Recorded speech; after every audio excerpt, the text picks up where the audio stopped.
Hi everyone, this is Caitlin with Kait's Collectibles. It's a stormy day here, so it's a perfect opportunity to do another review. Today I am doing a review of the Sailor Chibi Moon Figuart. So she arrived not too long ago. This one came from Amazon. So since this was the North American release of her, you can see that they applied the English warning sticker. Unfortunately, they put it right on her window, which is kind of a cruddy place to have it in terms of if you keep them in the box for display. Not that there's really a nice place for a big warning sticker, but it's also really stuck on there, so taking it off you'd end up with glue and stuff left behind, so I'm just going to leave the warning sticker in place.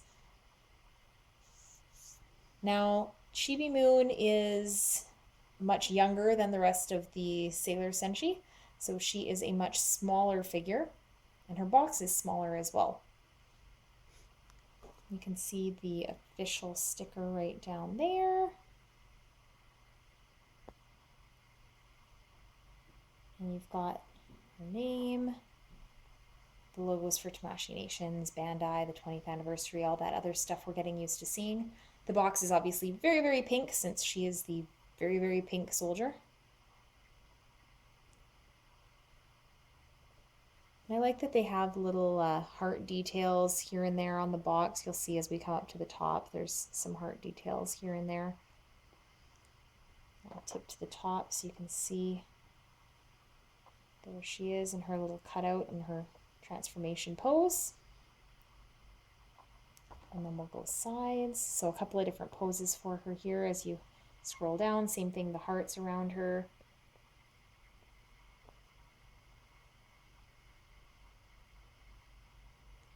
And the other side, we're just doing a cute little jumping pose.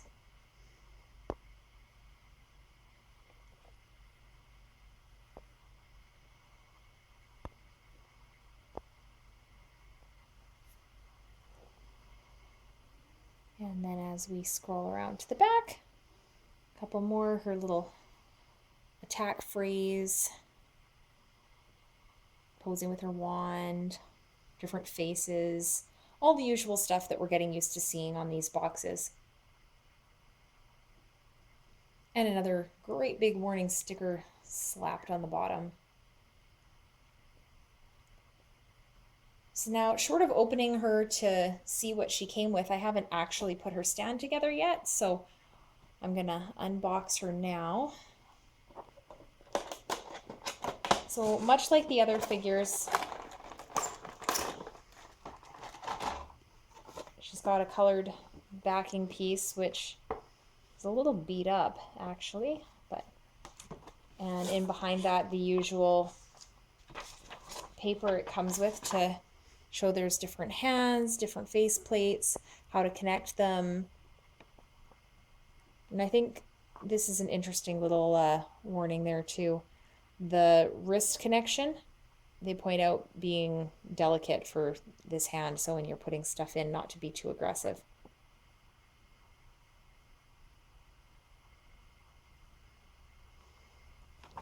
And nothing on the back.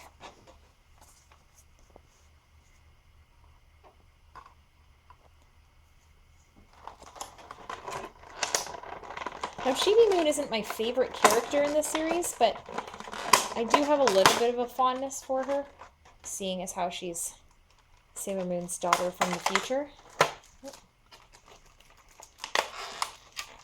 So the stand is still, the base is usually taped firmly in the back, wrapped in plastic.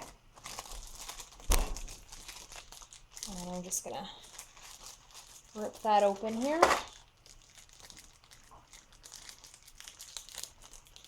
At least I would if it wasn't made of industrial strength plastic. There we go.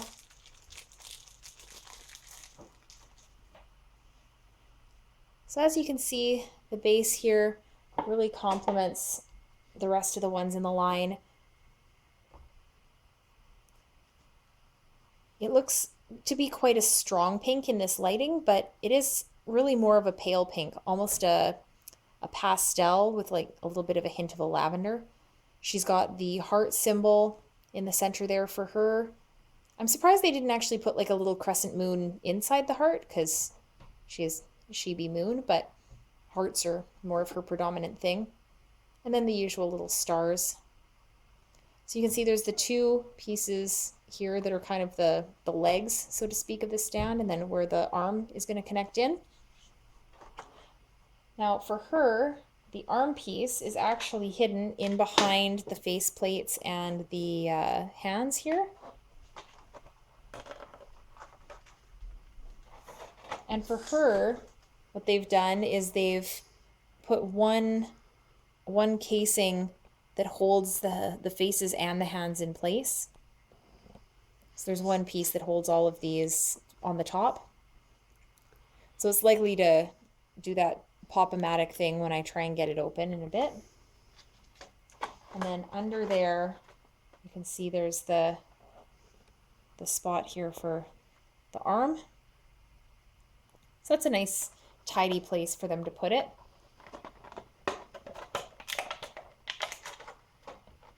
I usually try to be as delicate as possible getting this stuff out, but that one wasn't too bad. So with these, I don't remember if I ever went over this, there is a end that is quite wide. That's the end that goes into the base. There's a skinny one, that's the one that'll connect to the clip. And it really is just as simple as firmly pressing the arm into the base.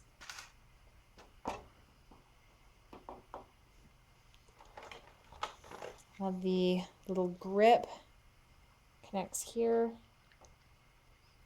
And you just kind of twist it on with a little bit of firm pressure until it gets all the way down.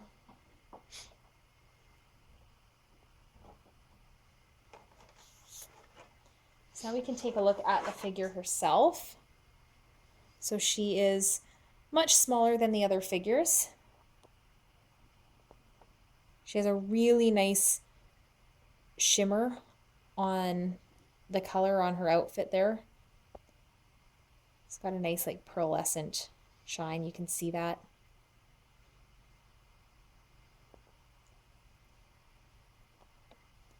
Same articulated ankles, wrists. One of the things I noticed when I took her out, when I did originally get it, is that when you're looking at her pigtails from the top here, this one pigtail, it doesn't quite meet her head. You can push it a little bit, but that's about it, whereas the other one's a little bit more snug. It also comes off really easily.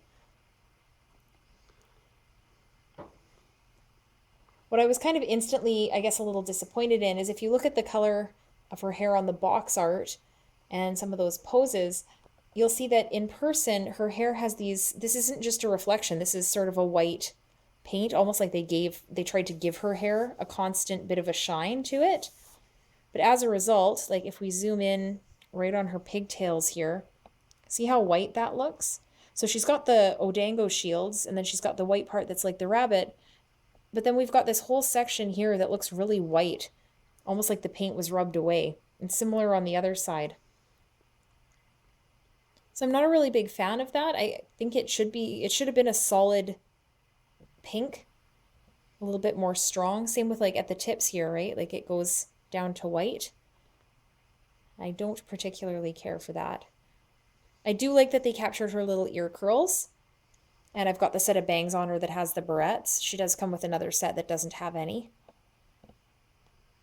The choker is not bad. They've got the heart on there. Her locket's pretty nicely done. The paint seems pretty smooth. She kind of suffers a little bit from the arm joint thing where if you're looking at her really close up, you can see the ball joint. It's not tight in like some of the other figures were. The paint on her boots is quite nice. Nice clean lines.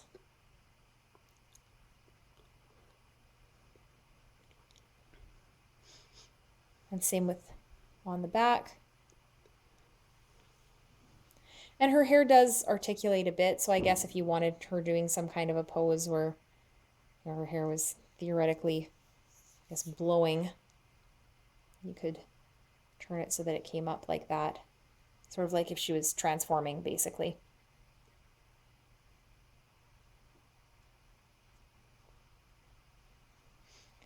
I do like the really shimmery red they used on the Odango shields. That looks nice for her as well. So she also comes with the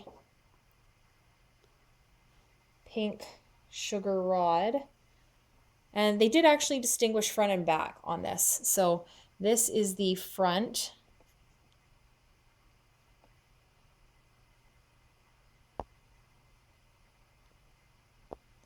And you can just kind of see they sort of outlined little buttons. The little button on it.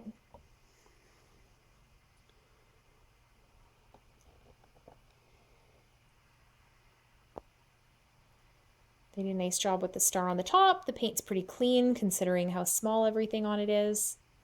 And then you can tell the difference when you flip over to the back side. That's the back because it doesn't have the little button on it.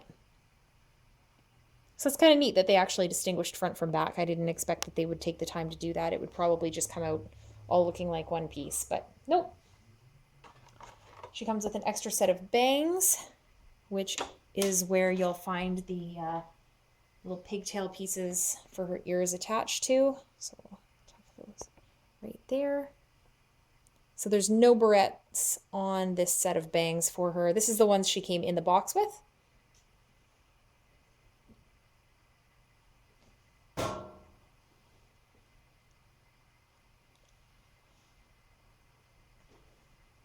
So we'll just set her up on the stand here.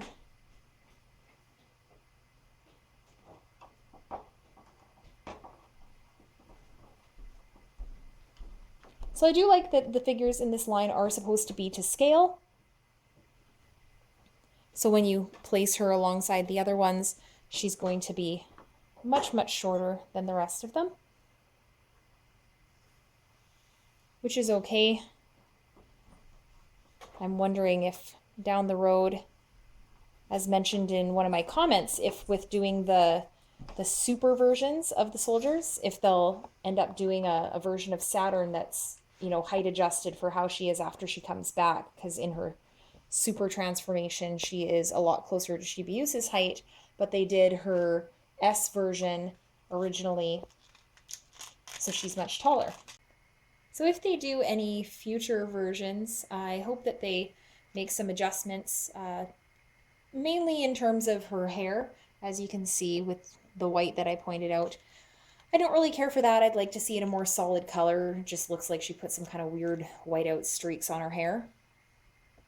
And she does come with quite a selection of decent accessories. As you can see, we've got the different expressions. So happy, attacking, serious, lots of different hands. Hands for holding, hands for attacking, hands for transformation. One of the accessories that people were kind of surprised didn't come with her was either the Luna P ball or a little Diana figure to go with her, since Moon and Venus both had Luna and Artemis.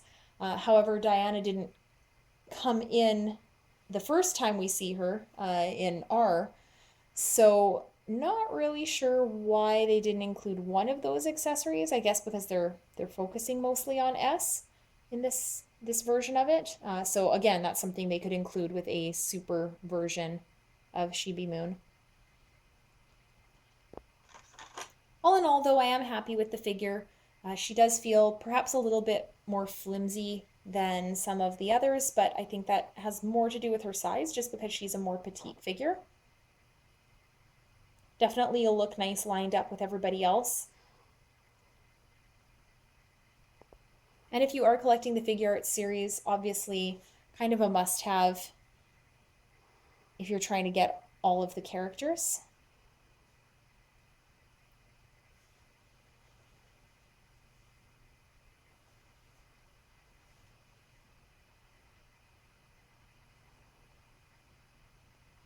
So you can see how the stand holds her up there. It'll take a little bit more adjusting on my part to make it look like she's not being propped up a little bit strangely, to play around with some positions and poses for her.